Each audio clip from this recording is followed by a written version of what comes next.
welcome to another session of Goldman Sachs Talks, and I'm delighted to be joined today by the CEO of Norges Bank Investment Management, Nicolai Tangen. So first of all, let's welcome Nicolai to Goldman Sachs.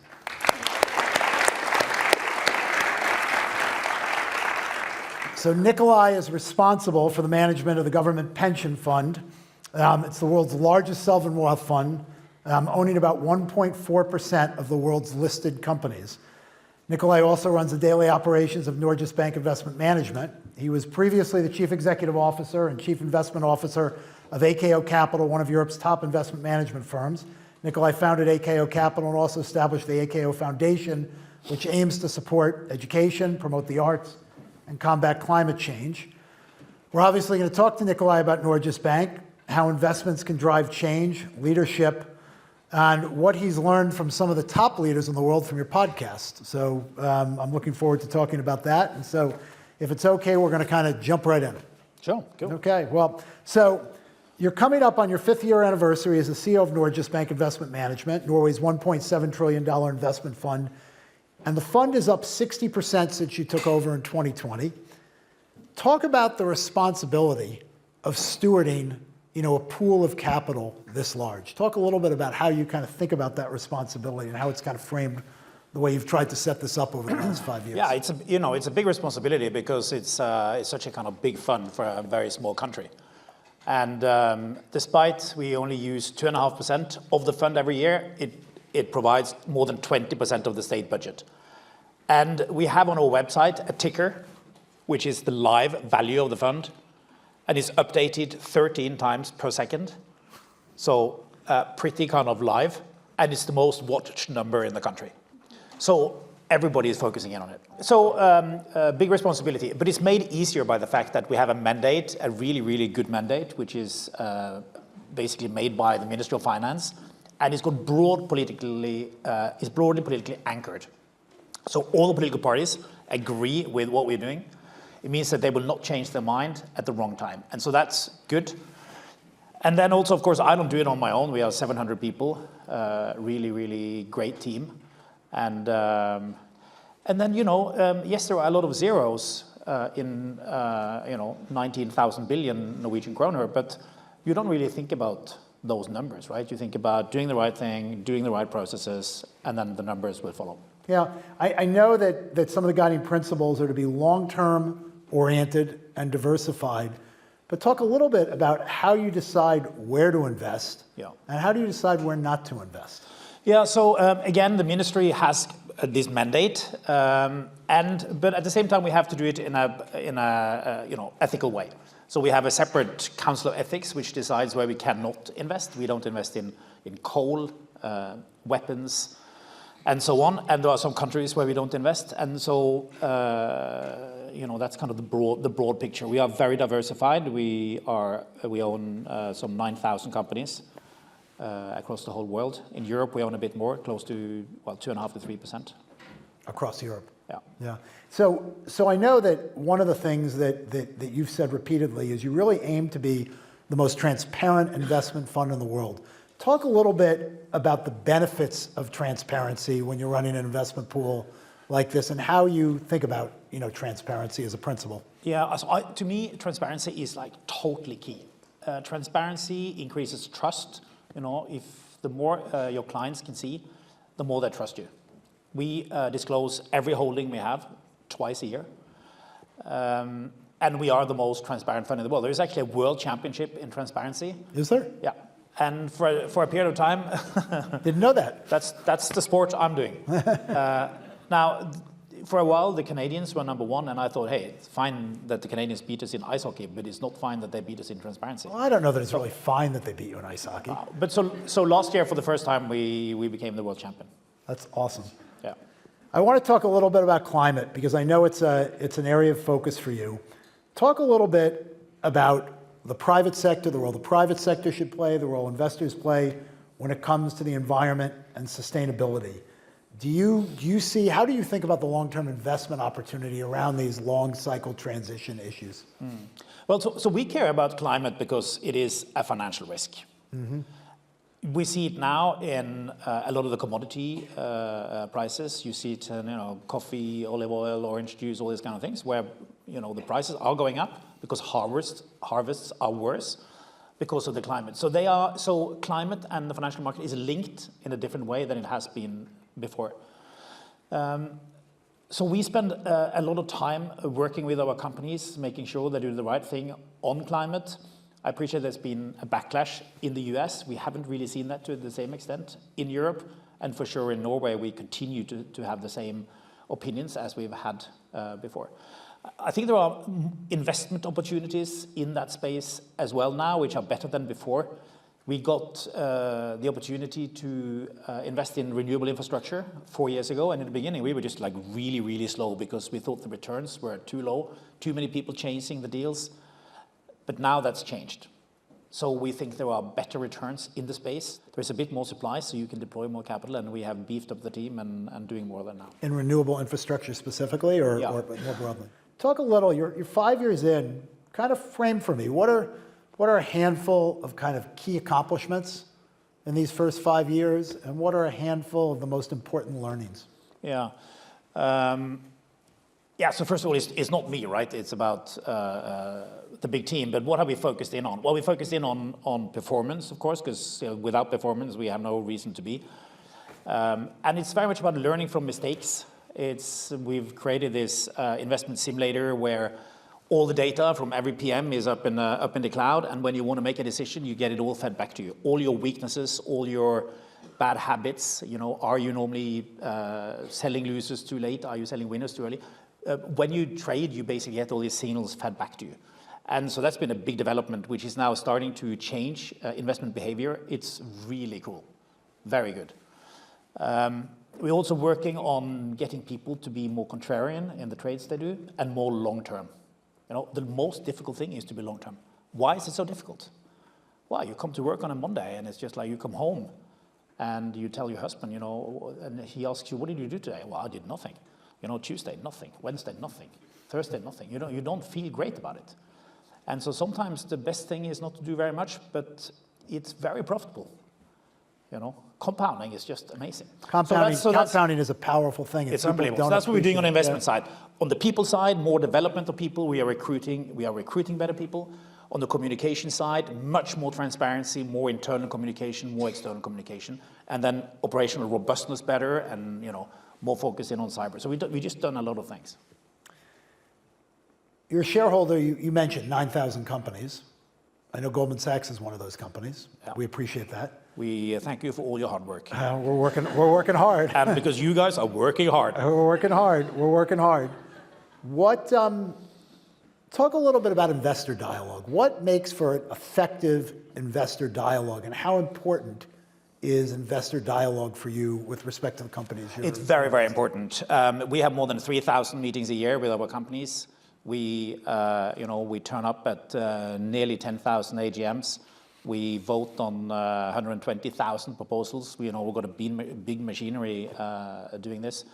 I think the key is to have very clear expectations, and so we have this set out in expectation documents. It's important to be consistent over time, so that you, as a CEO, know that we are not like changing our mind all the time. One of the things I've found very interesting about our dialogue with you is, I would say, your team, when they deal with us, they are deep in the weeds on really trying to understand how we're thinking about things. Do you do that by industry sector? Do you do that? How do you do that in the context? Yeah, we have industry sectors. We got some really strong sectors. I think our banking team is really superb. So that's how we do it. Now, there are two ways you can deal with problems as an owner. You can sell your holding, or you can go into a dialogue. Mm-hmm. Now, what kind of problem do you solve by selling your holding? Nothing. Let's say now you have a company which is doing, not so good stuff on climate. Everybody sells the holding. What happens? Well, the company ends up in the hands of people who don't care. So it's just not good. It's better to hold it and to talk. And to advocate and to engage. Yeah. It's like when you have a problem at home, you can just kind of sort off, or you can try to fix it. Try to fix it is a better strategy. Often. Yeah. Listen and understand first. Yeah. Yeah.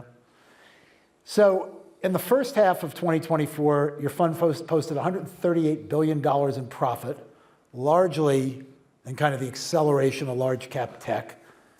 Let's talk a little bit about AI, kind of the future of AI investment. What are some of the risks of concentration in the market? I mean, at the moment, when you look at kind of the large cap indexes and what's going on, you have enormous concentration. And if you're not, overweighted to this handful of stocks, you're going to underperform. Talk a little bit about how you're thinking about it. Yeah, it's a level of concentration we've never seen before, right? As you know, hugely concentrated in very few names. The big problem here, in my mind, is that they are all linked into the same geopolitical risk. And so we have not seen before, one, the concentration we've seen, two, the link with geopolitical risk. And that's just very risky. And so I think the risk in the public market is probably higher than in the private market now. Yeah. Yeah. And in the past, we looked at kind of risks, public market, not risky, private market, very risky. I think perhaps it's changed. So since you raised the private market, talk a little bit about kind of, private market. Talk a little bit about the fact that, obviously in public markets, we have a narrowing of listed companies. We also, I think, given the burden of operating, as a public company, we have people waiting longer to take markets, take companies to the public market. There's more availability of capital in a private form. How do you think about the private markets? How do you think about the growth of private capital? Where do you think we are, more secular growth? Well, I think it's very interesting. You now have supposedly the number of listed companies in the US has gone from 8,000 to 4,000. You're seeing the same development in Europe. You're seeing it pretty much all over the place. Private market companies stay private for longer. They get bigger and so on. So, unfortunately, it's a space where we are not operating. Yeah. So it's not in our mandate to be in the private market, and but there is a political process, so it may change, but not for now. I think ideally one should be in both. 6% annual returns. That kind of steadiness, that reliability, has earned enormous trust from the people of Norway. Some critics probably say you can perform at a higher rate. Yeah. How do you think about that? How do you view, because there's no question, risk reward has to be balanced when you think about long-term returns. How do you kind of benchmark? How do you think about that? Yeah, again, coming back to this mandate that we have from the ministry, which in broad terms, lay out how we should be invested. We are roughly 70% in equities, 30% in bonds. We have a real estate portfolio where we got like 1,000 properties around the world. We got quite a lot of ownership on, here on Manhattan as well. The returns could have been higher historically had we been in private markets, but we are not. We have compounded between 6 and 7% for the last 28 years, and that's been good. So you look at the value of the fund now. 1/3 of the fund is the value of money that the government has put in, and 2/3 is returns. Yeah. So it's quite amazing. In a way, we found oil twice. One on the Norwegian shelf. Yep. Second time in financial markets. Yeah. When you think about kind of risk reward, over a long period of time, and you think about compounding, in particular, when you own a great asset, will you own it forever? Do you feel like if you really had an incredible asset that you say, we're going to own this for 50 years? Personally, yes. That's the way I would construct a portfolio. Now, when you have portfolio managers who are incentivized on a, let's say, 3-year rolling basis, it's difficult to get people not to trade very much. And so we try to extend the time horizon on this. We are probably going to put in a 5-year element in the comp, which I think you need to do to get people to kind of take a longer view. A longer-term view, because you take a longer-term view, you make fewer decisions. The fewer decisions you make, the better they tend to be. If you make one decision a month, it tends to be better than if you make 10 a day, right? Yeah, sure. You save, of course, you would hate to hear this, but you save trading commission. And so I don't really hate to hear it because I think it's fundamentally right. I love the fact, though, that there are so many incentive schemes that actually force people to create velocity around capital. Yeah. But one of the things I've never really understood is when you think about the way the whole private capital market is structured, it's actually structured to create velocity of capital. And I think most pension funds, just to take a broad example, not specific to you at all, but most pension funds, have much, much longer dated liabilities. And so, why, if you're allocating your money to a private equity manager, just to pick one form of private capital, why would you rather that they own something for 4 or 5 years and have an incentive system create velocity around it instead of to try to find they own a great company that can compound at 8 to 10%? Okay, you want them to own it for 30 years or 40 years. But there's very little, the whole financial market incentive system's not set up to do that. Absolutely. But everything is moving faster, there's more frequent trading. Sure. You'd be surprised to hear, but over the last 30 years, people talk and walk 10% faster. So you measure average speed of walking in a city, and compared to 30 years ago, you are 10% faster. I mean, I think perhaps I walk. not you, but I've always been a fast walker. you've always been fast. I think I walk. It's I think I've walked really just as interesting. fast now as I did 30 years ago. Yeah, I'm wondering whether companies should. I might talk a little bit slower now because, unfortunately, now people are listening to everything I say, so I've got to talk slower. But the walking things into people. There's certainly an intensity. Yeah. Especially around markets, there's an intensity that didn't exist 34 Yeah, years ago. it's markets. It's all we are always on. Mobile phones. It's It's 24/7. like more activity. Yeah, 24/7 for sure. Let's shift gears. You launched this terrific podcast, In Good Company, in 2022, all about leadership. I was And the lucky. second guest was you. I was the second guest. I was going Thank to say you. I was lucky to be a guest. Thank you for making me your second guest. I didn't realize I was the second guest. Who was the first guest?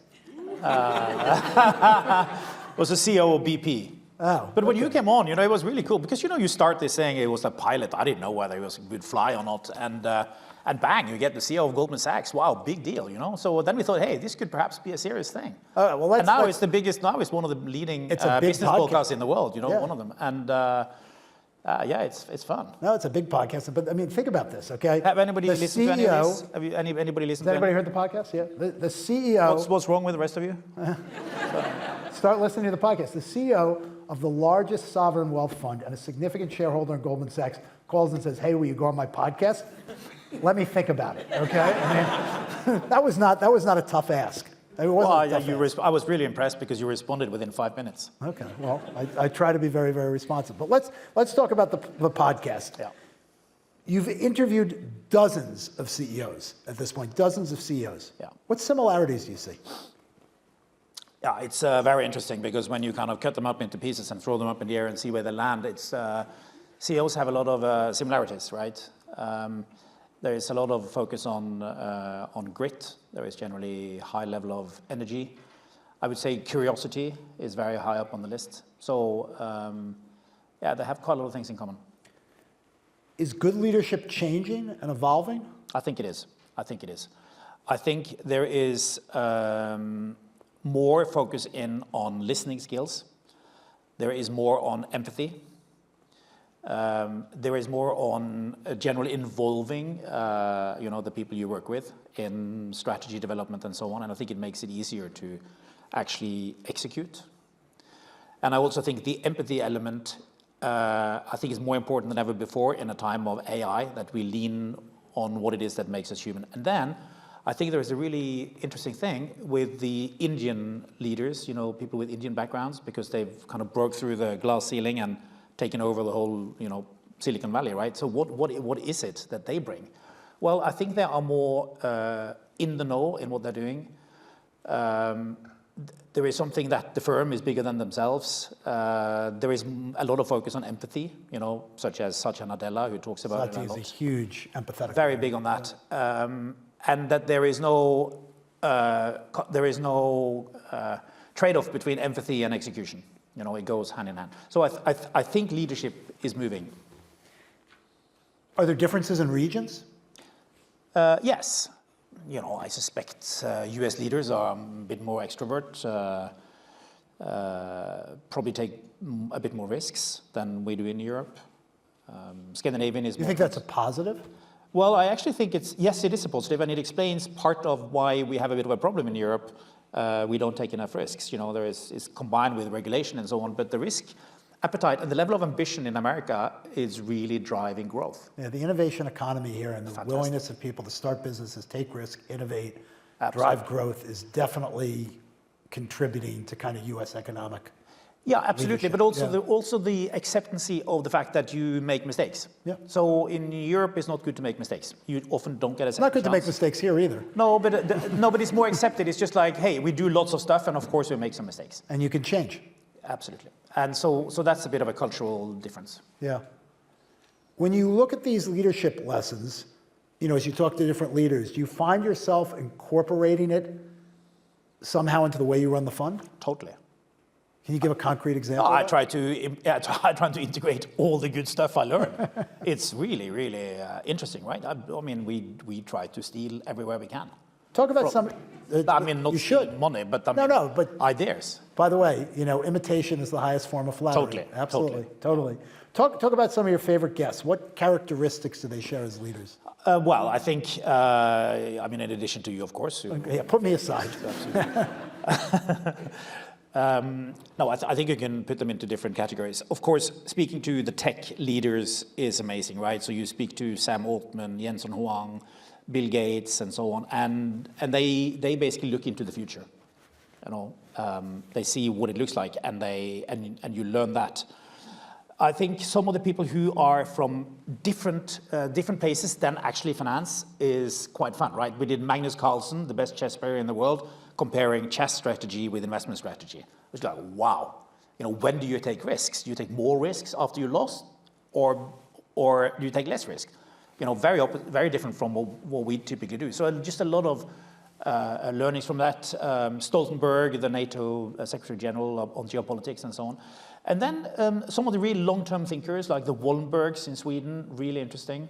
I would say it's perhaps the one thing that characterizes great investors. Mm-hmm. It's conviction and the ability to be contrarian and not think about what other people think, and then be able to change your mind. And the combination of being stubborn and be able to change your mind, really, really rare. That's a great way to frame it. What advice can you share about steps leaders should prioritize when they take a new job to lead an organization? I understand when you took this job, you actually kind of had a roadmap or a list of priorities that you wanted to follow. Do you have advice around that? Yeah, it was great. So I got this job. I rang the best CEOs I've ever met. And I said, hey, I got this new job. What should I do? They're like, well, what you should do? That's easy. You first have to talk to a lot of people in the firm. Do it before you start your job. Then you show respect. They need to get to know you, and you need to get to know them. You get more data points, so you make better decisions. They feel included, they feel heard, so that when you make changes, they will be with you. Then you put together a leader group. You do not hire people from the outside during your first year. You define your DNA of the firm, and you show everybody else in the firm that you respect what they do. And then you make changes as a combined leadership group. You mustn't do it on your own because you can trigger what is called the corporate immune system, where basically they squeeze you out.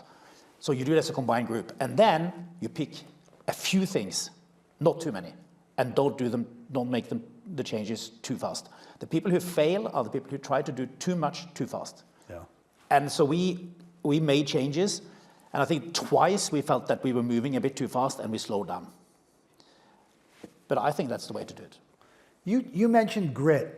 I've always thought that grit is not just for leadership, but kind of for success in life, in business. The grit is a hugely valuable personal characteristic. Talk a little bit about how you think about grit and how it plays a role as people approach challenges.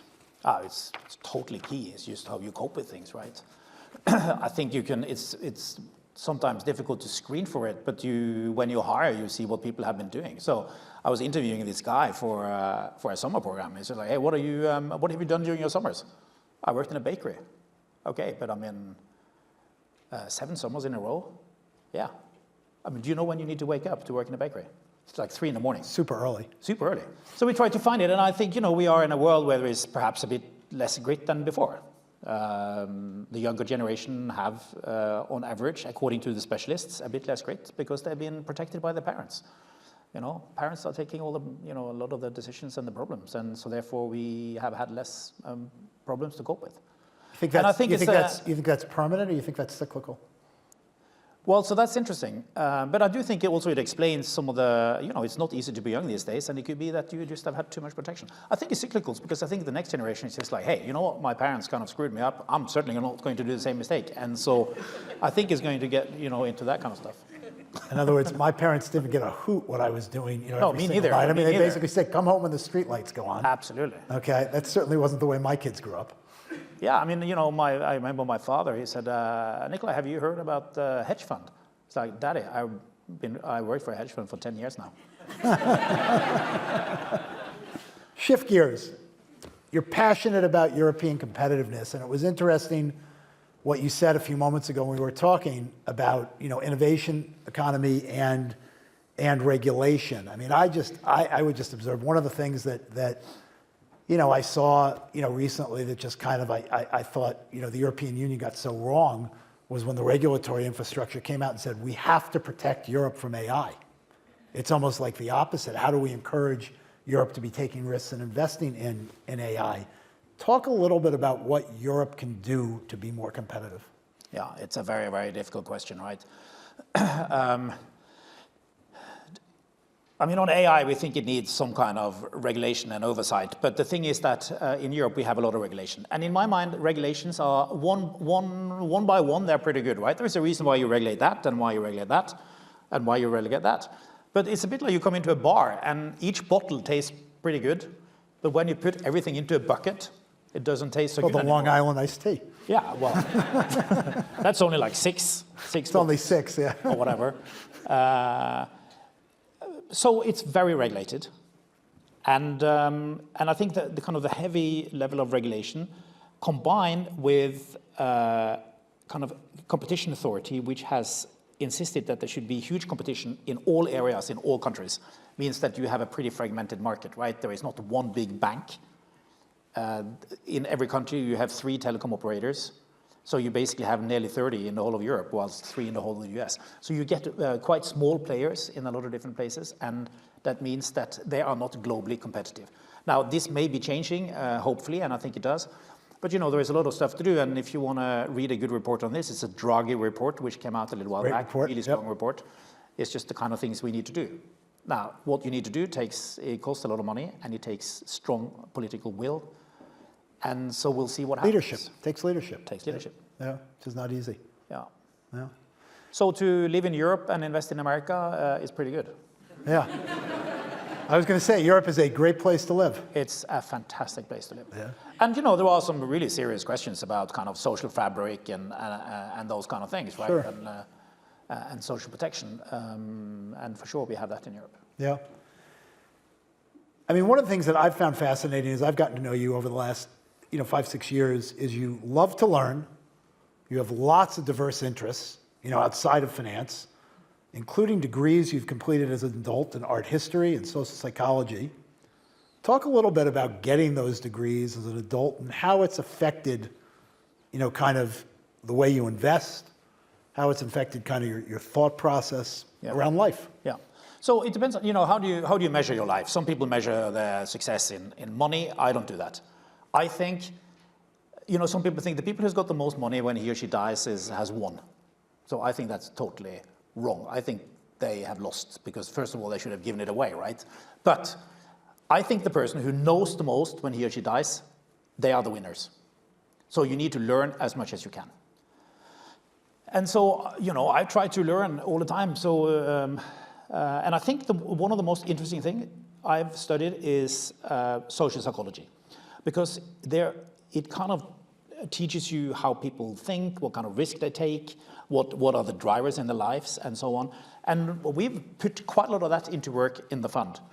It's the whole idea behind the investment simulator. It's just how you can learn and how, what are your weaknesses as a trader and so on. That comes from that. How you use your analysis versus gut feel or pattern recognition. That's interesting. How you cope with being contrarian, all these kind of things. So I do think it's very interesting how you can combine things with finance. And most of the innovations these days come from how you combine, information in new ways. I think it's really fascinating. You're touching a little bit on culture. Culture is hugely important in success. I read an article by a Norwegian author who praised your form of leadership, saying, I quote, "You embody the image of a modern Viking, always in motion, constantly active, busy." Oh, they were keen to explore. Yeah? Supposedly they were very consensus driven. So I don't know how they did that. It's like, hey, which village are we going to pillage? Let's vote for it. But supposedly, and it explains why leadership form in the Nordic countries is more consensual, supposedly. Somebody told me. Yeah. No, I think you want to be curious. I think you want to move around. I think you want to do different things. You know, it's important not to have too strong habits. It's important to break them up. So, for instance, do you know when during the holiday you are the most happy? After it's over? No. The 43rd hour. That's after which you start to get habituated with where you are, right? So you come to these nice places, really sunny, it's wonderful, wow, blue water, right? It's just like amazing for the first 43 hours. And then it starts to become a habit. And so you need to break it up. You need to do some more things. So for instance, I live in New York now for the whole of November. It's fantastic, fantastic. I just, times have never been more exciting. I wake up in the morning, I just cannot wait to get out of bed. And it's just never been more exciting. And let's not forget that this is the world we live in, right? We have technology change has never been faster. Geopolitics, never more exciting. Hey, US election coming up, really exciting too. Nicolai, thank you. This has been terrific. Really appreciate you taking the time to do it. Thank you very much. That was great. I really appreciate you doing it.